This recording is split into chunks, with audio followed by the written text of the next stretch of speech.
ಆತ್ಮೀಯ H16 news ಅರ್ಥಾತ್ ನಮಗೆ ಸ್ವಾಗತ. ನಾನು ನಿಮ್ಮ MI ಅಥವಾ ಮಲ್ಲಪ್ಪ ಜೋತ್ ಅವರು. ಸಹಜವಾಗಿ ಕಾಂಗ್ರೆಸ್ ಆಯಿತು, BJP ಆಯಿತು, ಬಾಗಲಕೋಟೆಯಲ್ಲೂ ಸಹಿತ ನಾವು ಗೆಲ್ತೀವಿ ಅಂತೇಳಿ ಮಾತಾಡ್ಕೊತಾ ಇದ್ದಾರೆ. ಜೊತೆಯಲ್ಲಿ ಯತ್ನಾಳವರು ಬಂದು ಹೋಗಿದ್ದಾರೆ. ಯತ್ನಾಳರು ಬಂದಿದ್ದರಿಂದಾಗಿ ಬದಲಾವಣೆ ಆಗ್ತದೆ ಅನ್ನೋಂಥ ಮಾತುಗಳು ಕೇಳಿ ಬರ್ತಾ ಇದ್ದಾವೆ.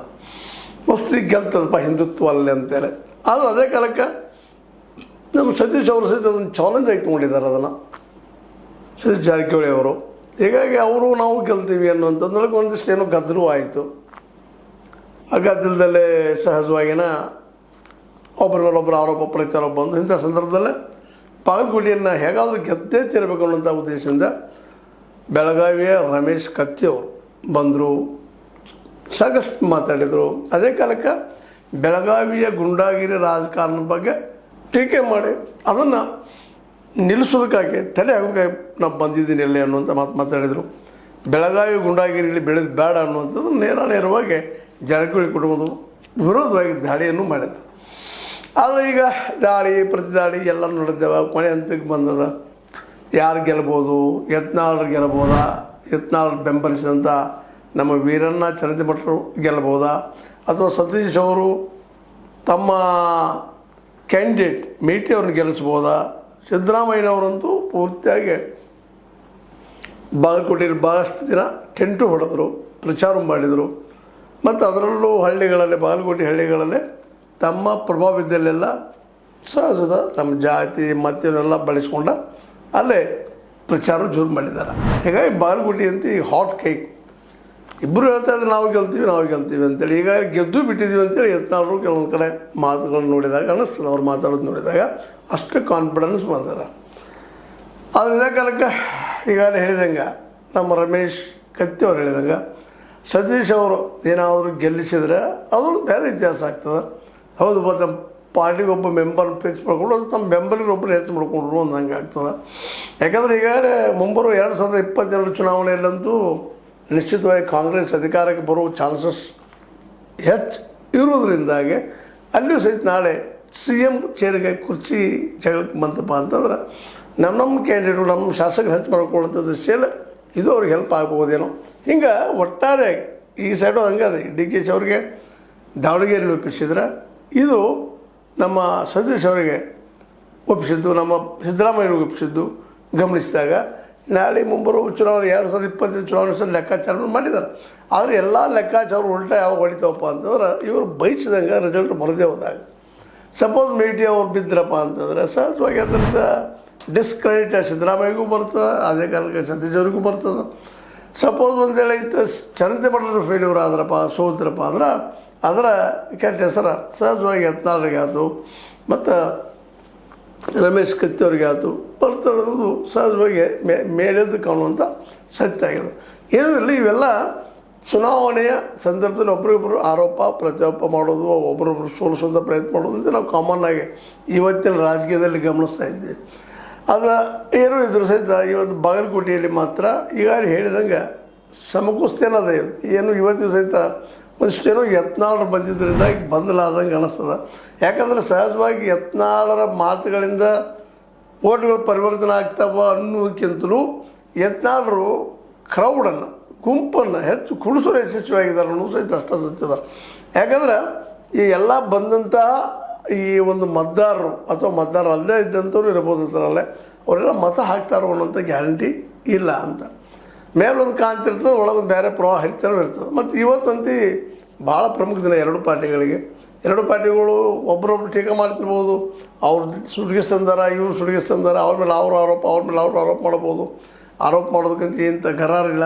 ಯಾಕಂದ್ರೆ ಸಿದ್ದು ಆಗೋದಿಲ್ಲ. ಅವೆಲ್ಲ ಅಪರಾಧ ಪರಿವರ್ತನೆ ಆಗಿ ಅವ್ರಿಗೆ ಶಿಕ್ಷೆ ಆಗೋದಂತ ಭಾಳ ದೂರದ ಮಾತು. ಮತ್ತು ನಮ್ಮ ಅಧಿಕಾರಶಾಹಿ ಜನ ಹೆಂಗಿರ್ತಾರಪ್ಪ ಅಂತಂದ್ರೆ ಎರಡೂ ಕಡೆ ಬ್ಯಾಲೆನ್ಸ್ ಹಾಕೊಂಡು ಹೋಗ್ತಾರೆ. ಅವರು ಇತ್ತು ಆಡಳಿತಾರೂಢ ಪಕ್ಷದ ಜೊತೆಗೂ ಗೆಲ್ತಾನೆ ಬೇಕು ಅವ್ರಿಗೆ. ಸಪೋಸ್ ನಾಳೆ ವಿರೋಧ ಪಕ್ಷದ ಆಡಳಿತಕ್ಕೆ ಬಂದ್ರೆ ಎಲ್ಲಿ ಕೆಟ್ಟಾಗೋದ್ರಿ ಅಂತ ದೂಷಿಟ್ಕೊಳ್ಳೋ ಪ್ರಯತ್ನ ಮಾಡ್ತಾರೆ. ಹೀಗಾಗಿ ಏನಪ್ಪ ಅಂತಂದ್ರೆ ಯತ್ನಾಳರ ಮಾತಿಗೂ ಬೆಲೆ ಕೊಟ್ಟ, ಇವ್ರ ಮಾತಿಗೂ ಬೆಲೆ ಕೊಟ್ಟ. ಆದಷ್ಟಪ್ಪ ಒಂದು ಬ್ಯಾಲೆನ್ಸ್ ಕಾಯ್ಕೊಂಡು ಹೋಗುವಂಥ ಈ ಸಂದರ್ಭದಲ್ಲೇ ಮೇಲ್ನೋಟಕ್ಕೆ ಬಾಗಲಕೋಟೆ ಮೋಸ್ಟ್ಲಿ ನಮ್ಮ ಚರಂತಿಮಠರ ಪಾಲಾಗ್ತದೆ ಅನ್ನೋ ಅನ್ನುವಂಥ ಸಮಸ್ಯೆಗಳು ಸಹಿತ ಕಾಡಲಿಕ್ಕೆ ಯಾರಿಗೆ ಗೊತ್ತು ಏನಾಗ್ತದೆ ಅಂತೇಳಿ. ಯಾಕಂದ್ರೆ ಸೂಕ್ಷ್ಮ ವಿಷಯ ಆಗ್ತದೆ ಈ ವಿಷಯದಲ್ಲ. ಮತ್ತು ಈಗಾಗಲೇ ಹಿಂದಿನ ಸಂಚಿಕೆಯಲ್ಲಿ ನಿಮ್ಮ ಜೊತೆ ಚರ್ಚೆನೂ ಮಾಡಿದ್ದೆ ನಾನು. ಯಾವ ಮತದಾರರು ಸಹಿತ ವಿಶೇಷವಾಗಿ ತಾವು ಯಾರಿಗೆ ಮತ ಹಾಕ್ತೀವಿ ಅಥವಾ ಹಾಕಿದ್ದೀವಿ ಅನ್ನೋದು ಭಾಳ ರೇರಾಗಿ ಹೇಳ್ತಾರೆ. ತಾವು ಯಾರಿಗೂ ಹಾಕಿರ್ತಾರೆ, ಯಾರದ್ದು ಹೆಸರು ಹೇಳ್ತಿರ್ತಾರೆ, ಯಾರ್ಯಾರ್ದು ಫ್ಯಾನ್ ಇರ್ಬೋದಪ್ಪ ಅವರು ಅಂತ ತಿಳ್ಕೊಂಡು ಸತ್ಯನ ಮಾತಾಡ್ಲಿಕ್ಕೆ ಹೋಗೋದಿಲ್ಲ. ಹೀಗಾಗಿ ಈ ಒಂದು ಬಾಗಲಕೋಟೆಯಲ್ಲೂ ಸಹಿತ ಇದೇ ಪ್ರಶ್ನೆ ಕಾಡ್ಲಿಕ್ಕೆ ಆಗ್ತದೆ. ಯಾರಾಗ್ಬೋದು, ಏನಾಗ್ಬೋದು, ಸರ್ವೆ ಏನಾಗ್ಬೋದು, ಅವರು ಪಾರ್ಟಿಯವ್ರು ಮಾಡ್ಕೊಳ್ತಾರೆ. ನಮ್ಮದು ಗೆಲ್ಲು ಸರ್ವೆ ಐತಿ, ನಾವು ಗೆಲ್ತೀವಿ ಅಂತ ಹೇಳ್ತಾರೆ ಅವರು. ಯಾಕಂದ್ರೆ ಯಾರೂ ಸೋಲ್ತಿರಂತ ಈ ಎಲೆಕ್ಷನ್ಗೆ ಬರೋದಿಲ್ಲ, ಇದು ಗೊತ್ತಿರಲಿಲ್ಲ ನಮಗೆಲ್ಲ. ಯಾಕಂದ್ರೆ ನಾನು ಸೋಲ್ತೀನಿ ಅಂತ ಬಂದರೆ ಮೊದಲು ಸೋತು ಹೋಗಿರ್ತೀನಿ. ನಾನು ಗೆಲ್ಲುವ ಮನಸ್ಥಿತಿ ಇಟ್ಕೊಂಡು ಬರಬೇಕಾಗ್ತದೆ. ಆ ರೀತಿಯಾಗಿ ಗೆಲ್ಲು ಮನಸ್ಥಿತಿ ಇಟ್ಕೊಂಡು ಎರಡೂ ಪಾರ್ಟಿಯವ್ರು ಬಂದಿದ್ದಾರೆ, ಇಬ್ಬರು ಹೋರಾಟ ಮಾಡ್ತಾ ಇದ್ದಾರೆ. ಯಾರು ಗೆದ್ದರೂ ಸಹಿತ ನಾವು ದೊಡ್ಡ ಹೋರಾಟ ಮಾಡಿದ್ದೀವಿ, ನಾವು ಗೆದ್ದೀವಿ ಅಂತ ಅವ್ರು ಹೇಳ್ಕೊಳ್ತಾರೆ. ಇಬ್ಬರಿಗೂ ಎರಡೂ ಕಡೆ ಹೋರಾಟಗಳು ಇದ್ದಾವೆ, ಮನೆಗೆ ಅಡ್ಡಾಡಿದ್ದಾರೆ. ಅದರಲ್ಲಂತೂ ಇವತ್ತು ರಾತ್ರಿ ತನಕ ಸಹಿತ ದುಡ್ಡು ಹಂಚೋದು, ಸರಾಯಿ ಹಂಚೋದು ಎರಡೂ ಪಕ್ಷದವ್ರು ಮಾಡ್ತಾರೆ ಅಂತೇಳಿ ಅಲ್ಲಿಯ ಲೋಕಲ್ ಜನ ಮಾತಾಡ್ಕೊಳ್ತಾ ಇರ್ತಾರೆ. ಹಂಚ್ತಾರೋ ಇಲ್ವೋ ಅದು ಏನಪ್ಪ ಅಂತಂದ್ರೆ ಆದರೆ ಮತದಾರನ್ನು ತೊಗೊಳ್ತಾರೇನೋ ಅನ್ನುವಂಥದ್ದು ಸಹಜ. ತೊಗೊಳ್ತಾರೆ ರೀ, ಅವರು ತೊಗೊಳ್ತಾರೆ, ಅದಕ್ಕೆ ಕೊಡ್ತಾರೆ ಅನ್ನೋಂಥ ಮಾತು ಮಾತಾಡ್ತಾರೆ. ಆದರೆ ಇವತ್ತು ಮತದಾರ ಭಾಳ ಎಚ್ಚರಿಕೆಯಿಂದ ಈ ವಿಷಯದಲ್ಲಿ ಹೆಜ್ಜೆ ಇಡಬೇಕಾಗಿದೆ. ಯಾಕಂದ್ರೆ ದುಡ್ಡು ತೊಗೊಳ್ಳಿ ಬಿಡಲಿ, ಯೋಗ್ಯರಿಗೆ ಯಾರು ಯೋಗ್ಯ ಅದರಪ್ಪ ಅವರಿಬ್ಬರಲ್ಲೇ, ಅದು ಮತ್ತೆ ಯಾರು ಅದಾರಲ್ಲ ಅದನ್ನು ಯೋಚನೆ ಮಾಡಿ ಆದಷ್ಟು ಅಂಥ ವ್ಯಕ್ತಿಗೆ, ಯೋಗ್ಯ ವ್ಯಕ್ತಿಗೆ, ಪ್ರಾಮಾಣಿಕ ವ್ಯಕ್ತಿಗೆ ಮತ ಹಾಕೋದು ಯೋಗ್ಯ. ನಾವು ಹೇಳ್ತಿರ್ತೀವಿ ಹಂಗೆ. ಆದರೆ ಎಷ್ಟು ಮಟ್ಟಿಗೆ ಜನ ಇದನ್ನು ಪಾಲನೆ ಮಾಡ್ತಾರೆ ಅನ್ನೋದು ಹೇಳೋದು ಭಾಳ ಕಷ್ಟ. ಯಾಕೆ ಇನ್ನೂ ನಮ್ಮಲ್ಲಿ ಏನಪ್ಪ ಅಂದ್ರೆ ಅಶಿಕ್ಷಿತ ನಾವು ಹೇಳ್ಬೋದು, ಶಿಕ್ಷಿತ ಹೆಚ್ಚಾಗೈತೆ ರೀ, ತಿಳುವಳಿಕೆ ಬಂದದ ಹಾಗೆ ಹೀಗೆ ಅಂತೇಳಿ. ಆದರೆ ಇನ್ನೂ ಭಾಳಷ್ಟು ಜನ ಕಲ್ತವ್ರ ಜನ ಮಾಡಿರ್ತಾರೆ, ಅವರು ತಪ್ಪುಗಳು ಮಾಡ್ತಾ ಇರ್ತಾರೆ. ಒಂದಿಷ್ಟು ಅದು ಪೂರ್ಣ ಪ್ರಮಾಣದ ಜನತಾ ಕಲಿಕೆ ನಮ್ಮಲ್ಲಿ SLC ಬರೆಯೋಕ್ಕೆ ಹೋದಾಗ ಸೇವೆ ಮಾಡೋಕ್ಕೆ ಬರುವಂಥ ಜನಗಳು ಅವರಿಂದ ಎಷ್ಟರ ಮಟ್ಟಿಗೆ ಈ ವ್ಯವಸ್ಥೆ ಬದಲಾಗ್ತಿತ್ತು ಗೊತ್ತಿಲ್ಲ. ಆದರೆ ಇಲ್ಲೇ ಏನಪ್ಪ ಅಂತಂದ್ರೆ ಒಂದು ಭಾವ ಅಂದ್ರೆ ಜಾತಿ ಭಾವ ಇರ್ಬೋದು, ಮತ್ತೊಂದು ಭಾವ ಇರ್ಬೋದು, ಭಾಷೆ ಭಾವ ಇರ್ಬೋದು. ಇಲ್ಲಂತೂ ಲಿಂಗಾಯತ್ ವರ್ಸಸ್ ಅದರ್ಸ ಮತ್ತು ಮೇಲ್ವರ್ಣೀಯ ವರ್ಸಸ್ ಅದರ್ಸ ಅನ್ನೋದು ಸಹಿತ ಕಂಡು ಬರುವಂಥ ವಿಷಯ ಆಗಿದೆ. ಹೀಗಾಗಿ ಎರಡೂ ಕಡೆಯೂ ದಾವಣಗೆರೆ ಆಯ್ತು, ಬಾಗಲಕೋಟೆ ಆಯಿತು, ಎರಡೂ ಕಡೆ ಜಾತಿನೂ ವರ್ಕ್ ಆಗ್ತದೆ, ಜೊತೆಗೆ ದುಡ್ಡು ವರ್ಕ್ ಆಗ್ತದೆ, ಹಣನೂ ವರ್ಕ್ ಆಗ್ತದೆ ಅನ್ನೋದು ಅಲ್ಲಿ ನೋಡಿದಂಥ ಅನುಭವಿಸಿದ ಜನ ತಮ್ಮ ಅಭಿಪ್ರಾಯ ವ್ಯಕ್ತಪಡಿಸ್ತಾ ಇದ್ದಾರೆ. ಆ ನೆರೆಗಟ್ಟಿನಲ್ಲೇ ಕೊನೆಯದಾಗಿ ಹೇಳುವಂಥದ್ದು ಏನಪ್ಪ ಅಂತಂದ್ರೆ ಗ್ಯಾರಂಟಿ ಎಷ್ಟು ಬಡಿ ಪ್ರಭಾವ ಆಗಿತ್ತು ಬಾಗಲಕೋಟೆಯಲ್ಲಿ ಅಂತೇಳಿ. ಮೋಸ್ಟ್ಲಿ ಹಳ್ಳಿಗಳ ಏರಿಯಾದಲ್ಲೇ ಯಶಸ್ವಿ ಆಗು ಸಾಧ್ಯಗಳು ಹೆಚ್ಚಿದ್ದಾವೆ. ಯಾಕಂದ್ರೆ ಈಗ ಬಾಗಲಕೋಟೆ ಬರಬೇಕಾಗಿತ್ತು, ಮತ್ತೊಂದು ಊರಿಗೆ ಹೋಗ್ಬೇಕಾಗಿತ್ತು, ಹೆಚ್ಚು ಏನಪ್ಪ ಅಂದ್ರೆ ಹಳ್ಳಿ ಜನ ಹೋಗ್ತಿರ್ತಾರೆ. ಇವತ್ತು ಹೆಣ್ಮಕ್ಳಿಗೆ ಫ್ರೀ ಇರೋದ್ರಿಂದ ಸಹಜವಾಗಿ ಅವರಿಗೆ ಈ ಕಾಂಗ್ರೆಸ್ ಕಡೆ ಒಲವ ಪ್ರೀತಿ ಏನಪ್ಪ ಅಂದ್ರೆ ಹೆಚ್ಚಿಗೆ ಎದ್ದು ಬರ್ತದೆ ಅನ್ನೋದು ಸತ್ಯದ. ಹೀಗಾಗಿ ಬಾಗಲಕೋಟೆ ಸಹಿತ ಸಿದ್ದರಾಮಯ್ಯ ವಶ ಆಗ್ತದೆ ಅಂತೇಳಿ ಭಾಳ ಜನ ಅಂತ ಇದ್ದಾರೆ. ಅದರ ಆಗ್ತದನ ಅನ್ನುವಂಥದ್ದು. ಯಾಕಂದ್ರೆ ಸಿದ್ದರಾಮಯ್ಯ ಬಲಗಬಂಟ ಸತೀಶ್ ಅಂತೂ ಅವರಲ್ಲೇ ಉಳಿದಿದ್ದಾರೆ, ಪ್ರಚಾರ ಮಾಡ್ತಾಯಿದ್ದಾರೆ. ಮತ್ತು ಕೆಲವೊಂದು ವಿರೋಧಿಗಳು ಆರೋಪ ಗುಂಡಾಗಿರಿ ಮಾಡಿದ್ದಾರೆ, ಅದು ಗೊತ್ತಿಲ್ಲ.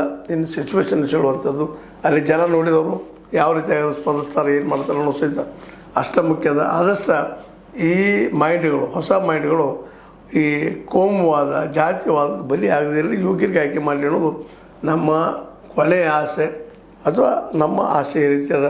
ಅದಕ್ಕೆ ಯಾವ ರೀತಿ ಸ್ಪಂದನೆ ಮಾಡ್ತಾರೆ ಅಲ್ಲಿಯ ಮತದಾರ ಅನ್ನೋದನ್ನು ಬಂತು. ಇನ್ನೇನು ಭಾಳ ದೂರಿಲ್ಲ, ಮುಂದಿನ 24 ಗಂಟೆಯಲ್ಲಿ ಶುರು ಆಗಿರ್ತದೆ. ನಾಳೆ ಹೇಳಿದಾಗ ನೋಡೋಣ ಆ ಸಂದರ್ಭದಲ್ಲಿ ಯಾರಿಗೆ ಮತ ಮಾಡ್ತಾರೆ ಅನ್ನೋದನ್ನು ಹೇಳ್ತಾ, ಇದು ನಿಮಗೆ ಲೈಕ್ ಆಗಿರ್ಬೋದು. ಲೈಕ್ ಮಾಡಿ, ಶೇರ್ ಮಾಡಿ, ಕಮೆಂಟ್ ಮಾಡಿ, ಜೊತೆ ಸಬ್ಸ್ಕ್ರೈಬ್ ತಿಳಿಸ್ಬೇಡಿ. 16 ನ್ಯೂಸ್ 10 ಸತ್ಯದ ಕೈಗಳಲ್ಲಿ ವಂದನೆಗಳು.